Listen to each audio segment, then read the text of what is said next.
Students, आज के video में आपको देने जा रहे हैं मैग्नीफिकेशन के बारे में आपको वीडियो देने जा रहे हैं। मैग्नीफिकेशन का टाइप्स देने जा रहे हैं और मैग्नीफिकेशन के बारे में आपको दो वीडियो दिया जाएगा, मैग्नीफिकेशन का टाइप्स और उस पर इम्प्लीमेंट। और आज का वीडियो में आपको देने जा रहे हैं मैग्नीफिकेशन। तो जुड़े रहिए मेरे यूट्यूब चैनल फिजिक्स स्मार्ट से और साथ साथ बेल आइकन दबाना ना भूलें, चैनल सब्सक्राइब करना ना भूलें, लाइक करना ना भूलें और अपने दोस्तों को इससे जोड़ना ना भूलें। Thank you. और 9 वर्ष और चैत नवरात्रि की शुभकामना, साथ में रमज़ान आ रहा है, रमज़ान की भी अग्रिम बधाई। और साथ ही साथ जो 12वीं के बोर्ड में BSCB से जो पास हुए हैं उन छात्रों को ढेर सारी बधाई। इस बार के रिजल्ट में देखने को ये मिला है कि फिजिक्स का पेपर अन्य सब्जेक्ट के रिस्पेक्ट में थोड़ा सा लेवल में था, स्टैंडर्ड पेपर था। तो इस स्टैंडर्ड पेपर के कारण फिजिक्स में जो लड़के पढ़ने वाले हैं, मेहनती हैं, जो रेगुलर कोर्स किए हैं, ऑफलाइन ऑनलाइन चाहे जिस माध्यम से भी रेगुलर पढ़े हैं, पकड़ है उनकी सब्जेक्ट पर, उनका मार्क्स बहुत ही अच्छा है। उसको अच्छा कहा जाएगा, बहुत ही अच्छा कहा जाएगा। और जो लापरवाही किए हैं उनका कुछ मार्क्स कम है। बहरहाल एक पेपर आपके फ्यूचर को डिसाइड नहीं कर सकता है, थोड़ा सा मार्क्स कम है या ज़्यादा है। आप नेक्स्ट टारगेट की तैयारी में भिड़िए और लग जाइए। 90+ आने वाले लड़के सिंसियर नहीं होते हैं, इसके बाद तो वही गांव में बैठे रह जाते हैं। और 3rd डिवीज़न 2nd डिवीज़न वाले बच्चे सिंसियर हो जाते हैं तो UPSC BPSC क्वालिफाई कर देते हैं। तो ये simple paper, not decide your future, ये नॉर्मल फॉर्मेलिटी था बिहार बोर्ड का। ये एग्जाम हो गया, रिजल्ट बता गया, इससे हतोत्साहित होने की ज़रूरत नहीं है, इससे उत्साहित होने की भी ज़रूरत नहीं है। आप नेक्स्ट टारगेट में भिड़ जाइए, मेरी शुभकामना है। और मेरे छात्र, आप लोगों ने गर्दा उड़ा दिया, इसके लिए आपको स्पेशल थैंक्स। आ जाते हैं मैग्नीफिकेशन में। तो मैग्नीफिकेशन क्या था, मैग्नीफिकेशन के लिए फॉर्मूला में भी साबित कर देते हैं। और रही बात कि ये कॉनकेव मिरर है और कॉनकेव मिरर के सामने हमारा एक प्रधान अक्ष पर आफ्टर C देख रहे हैं, एक ऑब्जेक्ट है जिसका नाम OA है और इसकी हाइट H1 है। देखेंगे रहे हैं ध्यान से, हाइट H1 है। और इसका इमेज जो बन रहा है C और F के बीच बन रहा है IB, जिसका हाइट H2 है, राइट ना। तो हम आवर्धन के बारे में जानते हैं कि सबसे पहले जानेंगे यहाँ पर हम लोग आवर्धन है क्या। तो आवर्धन का परिभाषा आप लोग जानेंगे कि प्रतिबिंब का साइज ऑफ इमेज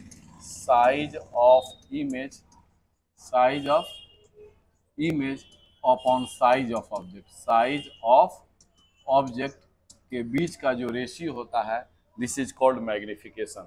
यह मैग्नीफिकेशन होता है। इसका सिंबल M होता है HI अपॉन HO। तो ये आपका मैग्नीफिकेशन है।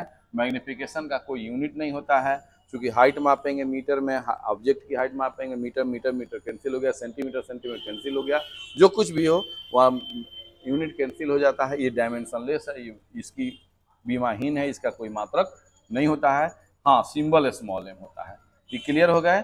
आवर्धन क्या होता है, साइज ऑफ इमेज, कुछ लोग लिखते हैं हाइट ऑफ इमेज, तो हम हाइट क्यों नहीं लिखे हैं, इसका टेक्निकल रीजन है, आपको हम बताते हैं। Size of image upon size of object, ये आपका मैग्नीफिकेशन है, ये डायमेंशनलेस होता है। अब हम आते हैं यहाँ पर, कहाँ आते हैं, तो मैग्नीफिकेशन का हम इक्वेशन साबित करने के लिए आते हैं। मैग्नीफिकेशन का इक्वेशन कैसे निकाला जाता है, तो मैग्नीफिकेशन का इक्वेशन कैसे निकाला जाता है, तो ये कॉनकेव मिरर में निकाल रहे हैं, आप लोग को कहिएगा तो कॉन्वेक्स में भी निकालेंगे। तो अब हम देख रहे हैं कि ट्रेंगल AOP और ट्रेंगल BIP ये सिमिलर है। क्या है दोस्त, तो ये सिमिलर है। तो सिमिलर है तो सिमिलरिटी को ये समरूप है, समरूप कहा जाता है। तो समरूप के रूल को फॉलो करते हैं। ये भी परपेंडिकुलर है, कोण I और कोण R आपस में बराबर हैं। तो बहुत सारे कंडीशंस हैं जिसकी सिमिलरिटी है। सिमिलरिटी का रूल्स आपको पिछले वीडियो में बता चुके हैं। तो अब देखेंगे कि इस ट्रेंगल का हाइट लेते हैं IB और इस ट्रेंगल का लेते हैं OA, इक्वल टू इसका डिस्टेंस आधार हो जाता है PI और इसका PO। आप जानते हैं कि पोल से इमेज की दूरी को V से डिनोट करते हैं। ये इंसिडेंस रे के अपोजिट डायरेक्शन में तो निगेटिव, ये भी P से O के बीच की दूरी को वस्तु दूरी डिनोट करते हैं, अपोजिट डायरेक्शन में तो ये भी निगेटिव। तो -V और -U, और बहरहाल ये माइनस कैंसिल हो गया अर्थात आ गया आई बी इजकल टू ए। तो आई बी क्या है भाई, वस्तु की ऊंचाई नीचे तरफ है, बोले थे प्रिंसिपल एक्सिस से नीचे जब जाएंगे तो निगेटिव और ऊपर जाएंगे तो पॉजिटिव। तो ये नीचे है, सो H2 is negative and H1 ऊपर है तो पॉजिटिव, H2 अपॉन F1। तो इसी के बीच का ना रेशियो को ना अभी ना आपको बोले थे लीनियर मैग्निफिकेशन कहते हैं। तो ये मैग्निफिकेशन हो गया, इसका सिंबल एम हो गया, तो minus m equal to v बटा यू या एम इजकल टू वी बटा यू। अब आपको आ गया यहाँ पर कि मैग्निफिकेशन आ गया आपका क्या, आप तो m equal to minus v बटा यू। अब आते हैं मैग्निफिकेशन का कुछ कंडीशंस है। कंडीशन क्या है, इसमें फीचर्स लिखेंगे, आप फीचर्स लिख करके इसके बारे में जानेंगे। पहला फीचर्स क्या है, अगर मैग्निफिकेशन आपका पॉजिटिव है, क्या है दोस्त, पॉजिटिव है, ठीक है, तो उस समय आप कहेंगे कि इमेज वर्चुअल है। इमेज क्या है, वर्चुअल है और इरेक्ट है। ध्यान से, अगर आपका एम अगर आपका निगेटिव एम है तो कहेंगे कि इमेज रियल है, और रियल इमेज इन्वर्टेड होता है। क्या होता है, इन्वर्टेड होता है, और इसकी कोई बीमा नहीं होती। याद रहेगा दोस्तों, मैग्निफिकेशन सबसे पहले आपको पढ़ाए थे, वो मैग्निफिकेशन क्या था, तो आपको बता दिए थे कि मैग्निफिकेशन है m equal to size of image upon size of object, size of image and size of object. ये क्लियर हो गया, ये मैग्निफिकेशन होता है और ये डायमेंशन लेस होता है, इसकी कोई बीमा नहीं होती है, और इसका सिंबल स्मॉल एम होता है। इसका सिंबल क्या होता है दोस्त, स्मॉल एम होता है। फिर आगे हम लोग बढ़े, जैसे कि आपको बताए थे कि मैग्निफिकेशन का इक्वेशन निकालना है, तो एक ट्रेंगल बना दिए, और ट्रेंगल बना दी, इसमें ओ ए ऑब्जेक्ट है, आई बी इमेज है, इसी हिसाब से लेकर के हमने एक मैग्निफिकेशन का इक्वेशन बना दिया कि m equal to minus v by u भी होता है। यहाँ फीचर्स बता दिया, एम क्या होता है, एम अगर पॉजिटिव हो तो वर्चुअल और इरेक्ट, एम अगर नेगेटिव हो तो रियल और इन्वर्टेड। अब हम इसमें आपको बताने जा रहे हैं कि कुछ स्पेशल केस क्या है। स्पेशल केस से आपका ऑब्जेक्टिव कैच होता है। क्या भाई, तो फर्स्ट में आ जाते हैं, एम इजकल टू अगर +1 दिया है तो आप कह रहा है यहाँ पर कि आप मिरर की पहचान करें, ये कौन सा मिरर है, इमेज कैसा है।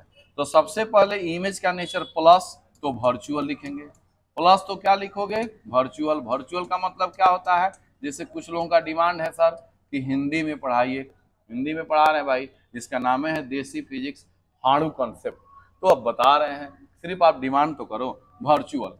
और वर्चुअल इमेज क्या होता है, इरेक्ट होता है। तो इरेक्ट का मतलब क्या होता है दोस्त, सीधा। इरेक्ट का मतलब सीधा होता है।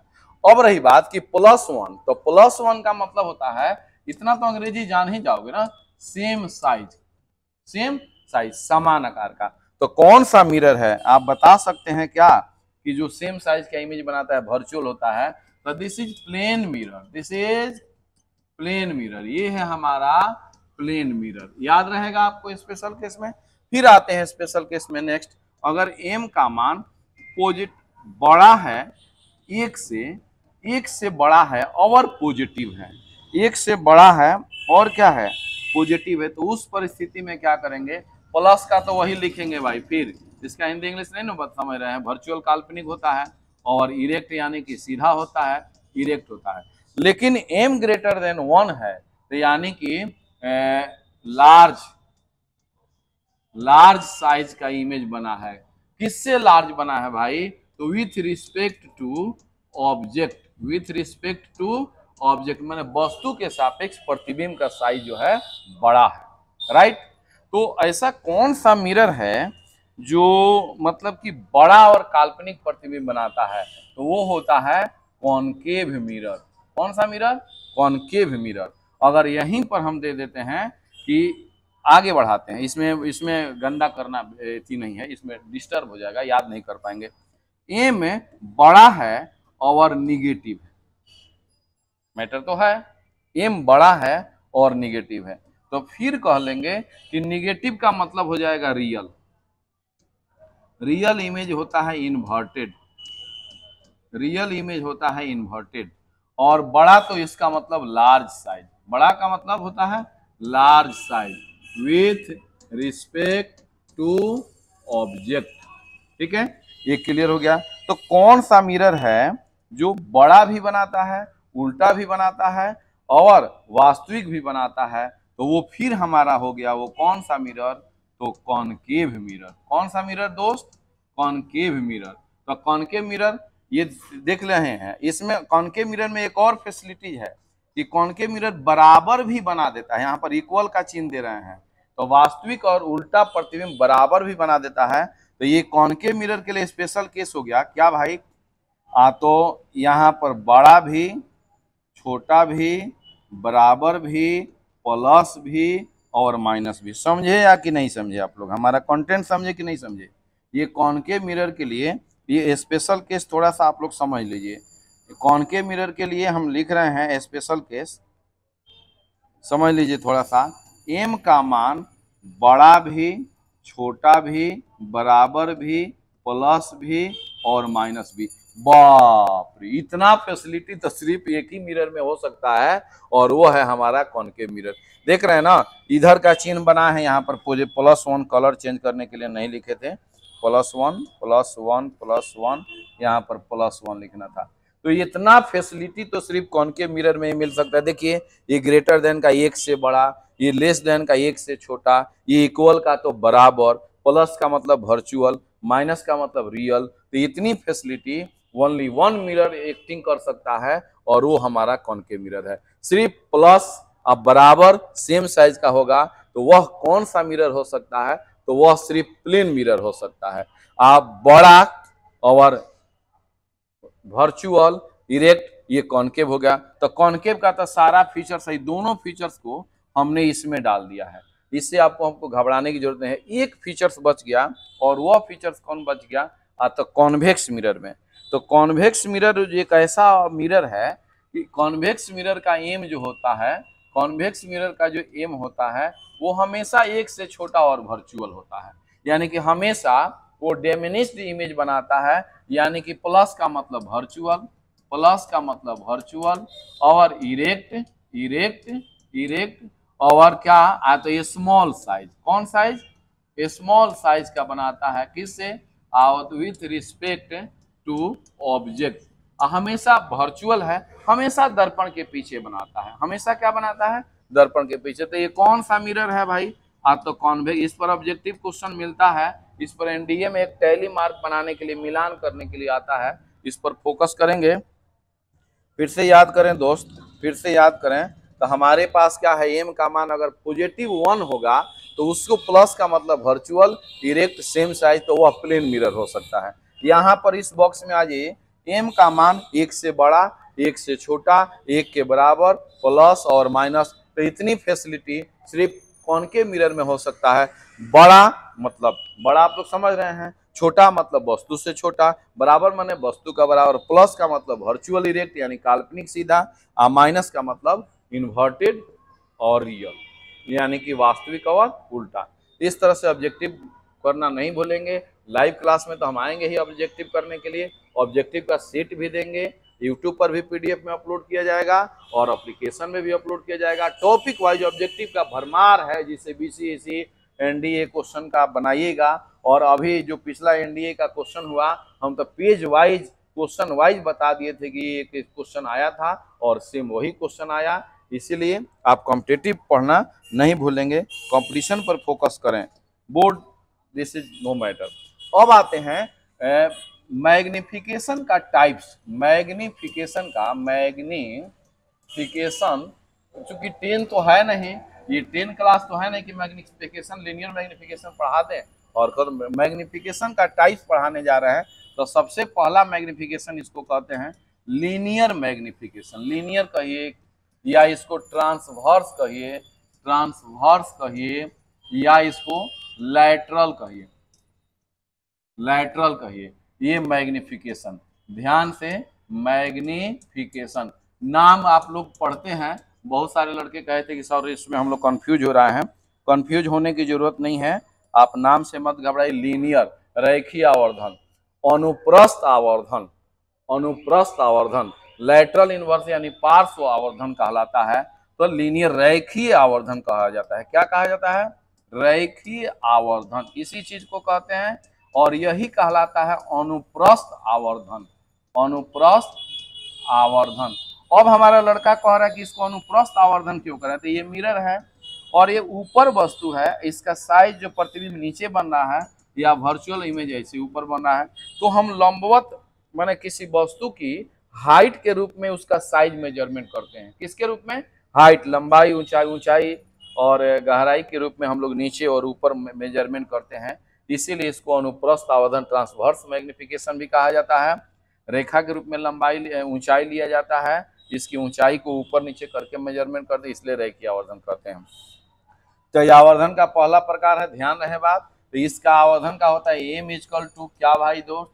तो एच आई बटा एच ओ, रेखीय आवर्धन का फॉर्मूला है। या इसको मिटा करके तब हम आपको पूरा रेखीय आवर्धन का हम इक्वेशन यहाँ दे देते हैं। रेखीय आवर्धन निकालने के लिए आप हमेशा इसी इक्वेशन का यूज करेंगे। रेखीय आवर्धन की सिंबल है small m, h i upon h o, याद रहेगा दोस्त। Height of image upon height of object, कुछ लोग इसको H2 अपॉन H1 लिखते हैं। दूसरा फॉर्मूला है माइनस भी बटा यू। और भी फॉर्मूला है, आपको बताए थे कि 1/f 1/v प्लस 1/u में आप एक बार दोनों तरफ v से मल्टीप्लाई कर दीजिए, एक बार दोनों तरफ u से मल्टीप्लाई कर दीजिए, तो u भी f के रूप में आ जाता है, यानी कि मिरर इक्वेशन के रूप में आ जाता है। क्या आता? f बटा f माइनस u, एक और मैग्निफिकेशन का फॉर्मूला आ गया, या f minus v upon f। ये आपके पास मैग्निफिकेशन का 3 फार्मूला है। और हाँ, इस मैग्निफिकेशन को निकालने के लिए आप साइन सिंबल यूज करना, use sign symbol, use sign convention, use sign convention, sign symbol use करना नहीं भूलेंगे, ना तो आपका न्यूमेरिकल गलत हो जाएगा। तो मैग्निफिकेशन का पहला प्रकार लीनियर मैग्निफिकेशन, इस पर न्यूमेरिकल ढेर सारा आपको बताएंगे, इसको याद कर रखिए। फिर आगे नेक्स्ट पढ़ाने जा रहे हैं, नेक्स्ट पढ़ाने जा रहे हैं। दूसरा क्या है भाई? तो दूसरा है लॉन्गिट्यूडिनल मैग्निफिकेशन, मैग्निफिकेशन इसका एक और नाम है। इसको ऐसे हिंदी में कहते हैं अनुदैर्घ्य आवर्धन कहते हैं। क्या कहते हैं भाई? अनुदैर्घ्य आवर्धन कहते हैं, ठीक है। ये या इसका नाम एक और है मैग्निफिकेशन। इसका एक स्पेशल क्लास लेंगे हम और उसमें एक न्यूमेरिकल बताएंगे लॉन्गिट्यूडिनल मैग्निफिकेशन, इसका साबित करेंगे। ऐसे यहाँ फॉर्मूला लिख देते हैं, length of image upon length of object, या इसको लिखते हैं minus v2 minus v1 upon u2 minus u1। इससे भी निकाला जाता है। ये देख करके आप आश्चर्य में हो रहे हैं कि ये इक्वेशन कैसे आया, तो आपको एक लॉन्गिट्यूडिनल मैग्निफिकेशन का स्पेशल वीडियो देने जाएंगे। और लास्ट एक और मैग्निफिकेशन है, वो मैग्निफिकेशन क्या है? तो ये लास्ट है area magnification, area magnification. Area magnification क्या है? एरियल मैग्निफिकेशन भी कहते हैं। ये एरिया मैग्निफिकेशन क्या है दोस्त? तो इसको कहते हैं क्षेत्रीय आवर्धन। क्या कहते हैं? क्षेत्रीय आवर्धन। इसमें का ट्रिक हमारा नहीं भूलेंगे। क्षेत्रीय आवर्धन क्या है? तो एम एस लिखा जाता है या एम ए लिखा जाता है। क्या भाई? तो area of image upon area of object, इस हिसाब से निकाला जाता है। Area of image, area of object. अब एक ट्रिक देखिए, एम एस या m a is equal to m square कर देंगे, आपका आंसर आ जाएगा। एम एस या m a is equal to m square, यानी कि रेखीय आवर्धन का स्क्वायर कर देंगे, क्षेत्रीय आवर्धन आ जाएगा। तो आपको इस पर ऑब्जेक्टिव क्वेश्चन पूछता है। क्या पूछता है? तो क्षेत्रीय आवर्धन क्या पूछता है दोस्त? ध्यान से रखेंगे, यहाँ पर आपको एक क्वेश्चन पूछता है, ऑब्जेक्टिव क्वेश्चन पूछता है। क्या? तो क्षेत्रीय आवर्धन। कौन सा आवर्धन? क्षेत्रीय आवर्धन। आवर्धन बराबर होता है रेखीय आवर्धन।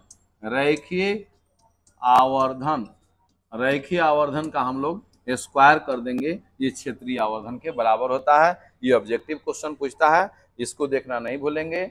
एकदम बी केयरफुल। और हाँ, आज का वीडियो में था नॉर्मल मैग्निफिकेशन पढ़ाए थे, उसमें लीनियर मैग्निफिकेशन को सिर्फ एक्सप्लेन किए हैं, साबित किए हैं। कल के वीडियो में आप लोग दिखाएंगे कि लॉन्गिट्यूडिनल मैग्निफिकेशन और एरिया मैग्निफिकेशन। तो एक दिन लॉन्गिट्यूडिनल मैग्निफिकेशन, उस पर का न्यूमेरिकल, एक दिन एरिया मैग्निफिकेशन, उस पर का न्यूमेरिकल। इसलिए हमारा वीडियो देखना नहीं भूलेंगे। थैंक यू दोस्तों। फिर नेक्स्ट वीडियो में हम आपसे मिलते हैं, और तब तक इसका स्क्रीनशॉट ले सकते हैं। नेक्स्ट वीडियो में मिलते हैं।